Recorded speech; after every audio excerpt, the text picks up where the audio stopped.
You may not have vision on me here a minute. Something... There we go. For instance, there I lost a stream.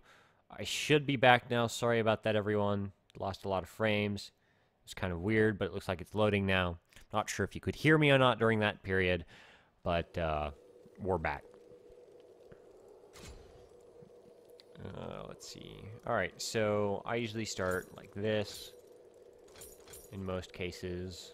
I've got my little ghost ward, I've got my regular wards, and I slam my non-usable items to the end of the list so they don't get in the way. Got my biscuit for my self-healing, and I start with my E. I heed their call. So I'm going to go out. Now normally, at the beginning of a match on purple team, I'll come to this area to watch this side, while the mid will watch this side, unless we're going to do some invade or something like that. Now, obviously, with the bots, it's not going to be essential, and I'm basically just going to be wasting time here for a minute. In a pinch, when we're doing something fancy, I may get creative, like going over here. And can I throw a ward over here? No. This is I my can throw a path. ward there. Spider ward, spider ward. Not the best place for a ward, but if you're being really sneaky and doing an invade this way, putting that ward there can see, or if you're invading top, throwing that ward there and having one person stand over in this area can make sure that they don't come for you. You have one person here, one person in mid, that way you've got control of the bot lanes. They're generally not going to be able to sneak into here unless they're all sneaking through this bot lane. This isn't always the best. Ideally, you'd actually put it in the bush. But, you know, just an example of what I mean. If you're doing something fancy, you can do something stupid like that with a ghost ward. It's a temporary ward.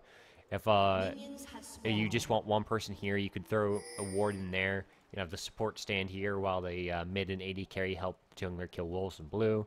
However you want to do it, you can adjust that depending on what you need. Generally, you don't want to be throwing down a ward at the beginning of the game, but sometimes you need to.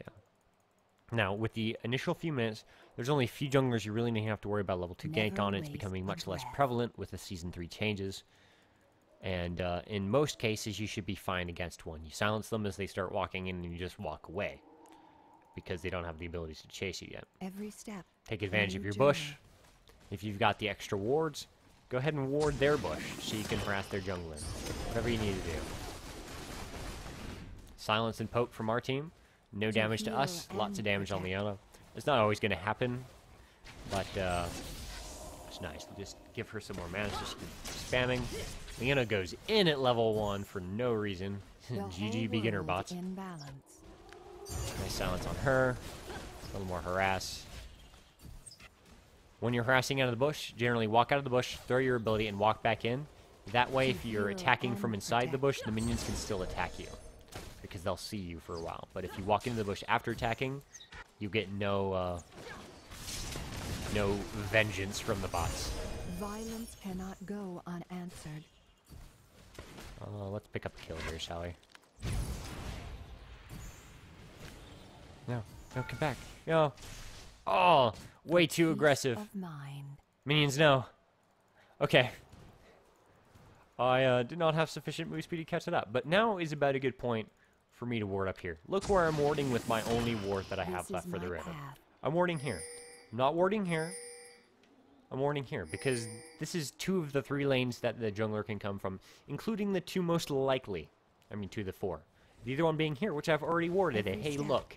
If we've got a ward here and vision in mid lane, there's no way their jungler can actually get to me. At all. No way possible. Just go ahead and sustain up, stay here. Well, my AD carry's gone. I can steal the last hits, but I've been too busy talking. Hey, look at this vision. How confident I am. Yeah, oh, sorry. Sorry, Misfortune. Stealing your CS. How did you... Never waste a breath. Following me when I silenced her. Hey, look how I healed my AD carry instead of myself when I'm this low at health. Unless there was a worry that I would die and get that kill, I'm better off staying back as Soraka a little and healing up my AD carry and giving her that armor to survive the poke from this Fortune while I wait on my cooldowns. If I keep her at full, then I can use my own heals on myself later.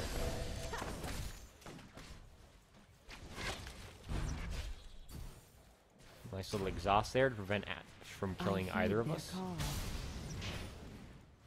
Looks like my AD carry is leaving, so I will just continue to harass down Ash and Leona to prevent them from getting anything accomplished. Never waste a breath. If I keep them low, and they don't go B, and my AD carry comes back, we can easily turn around and kill them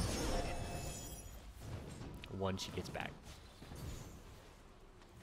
Now it sounds like Leona's going B. Can I stop it? I can't stop it. Can I kill her? No. No, I cannot.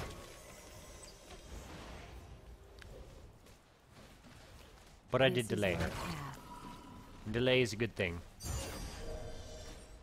Because that means my AD carry has more time to come back and I'm forcing them to stay in lane longer.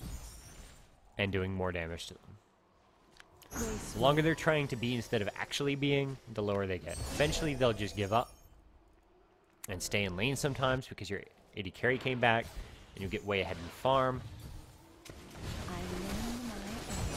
Which I am shamelessly stealing from the bot. I have enough to go back for my gold per 5. Sometimes I delay on this with Soraka. Just because I have so much sustain, I want to take advantage of that early, I don't have to leave the lane, screw you, hippie capability. Now is actually a good time for me to leave. Normally I wouldn't be here, but it's bot, so I don't care. I'll show you my next build and what I do immediately after I come back to lane. You don't want to build the whole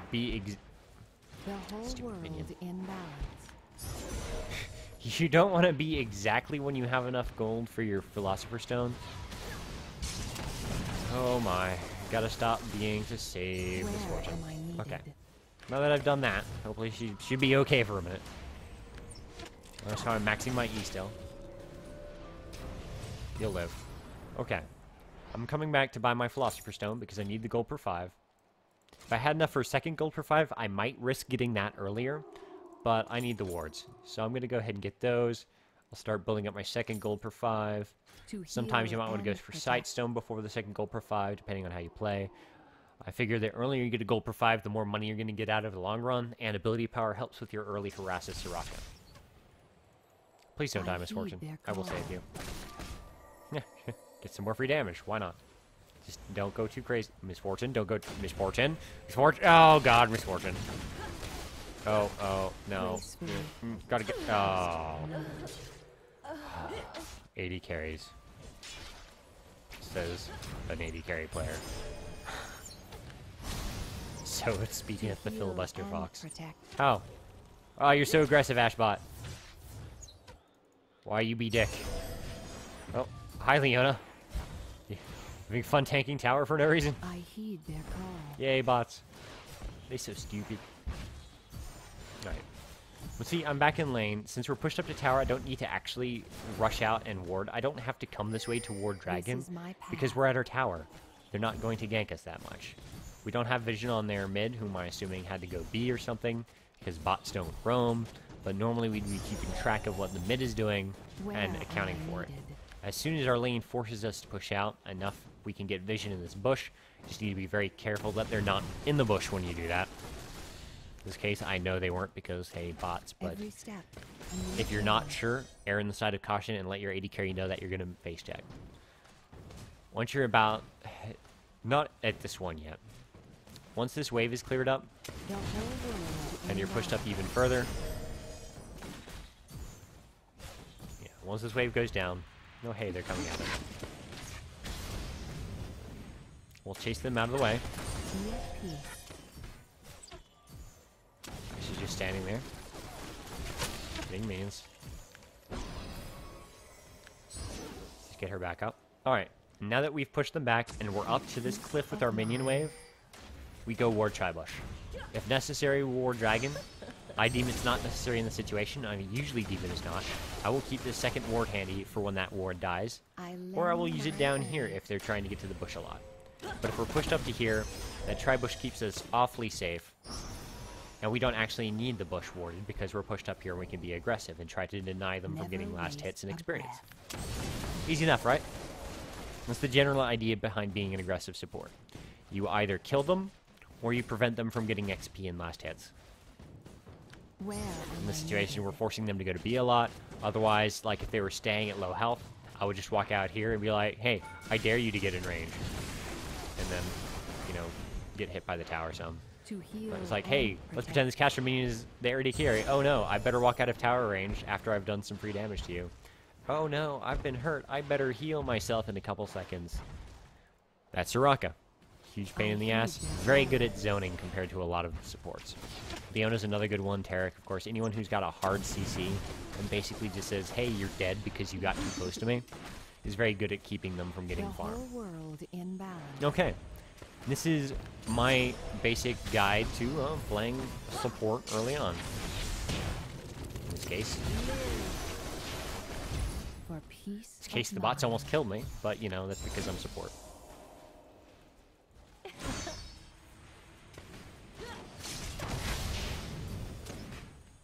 I would just like to focus on the fact that they, hey, did not actually kill me. Again, focusing Leona, not the best idea. Misfortune! Misfortune, she was dead. I'm taking your minions because you're an idiot. Okay, that's enough of this.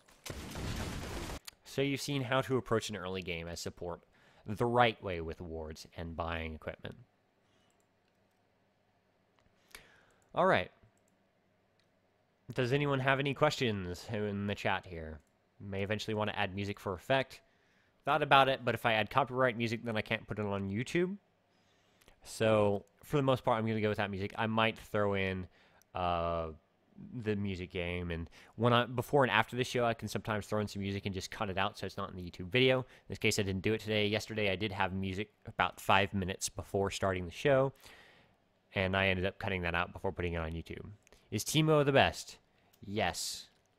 Teemo is the best at everything. Alright. Any other questions or comments? Please feel free to leave them in the video either on YouTube or in the Twitch TV history or however you do that. I don't even know if you can comment on videos in Twitch TV. I think you can. This will be available in the archives, obviously, just like the first episode that's been done and every episode that will be done after this. Sometime tonight, I'll convert it over to YouTube. It'll be available by tomorrow, and you'll be able to watch the archives or link it to anyone who you think may benefit from learning what the fuck to do as support. As I say, the first swear word of the episode, yay, I finished with a bang. Ha. This has been FilibusterFox, and I'm going to zoom into myself because there's no reason you want to see my... or rather not see my face and just look at my screen some more. Oh, yeah. Okay. I'll stop being silly. It's late. I've had a long day of work. I'll see you tomorrow. Same bat time, same bat channel. 11 p.m. Central, midnight Eastern, 9 Pacific. Every day. Twitch TV/FilibusterFox. This is FilibusterFox. See you tomorrow.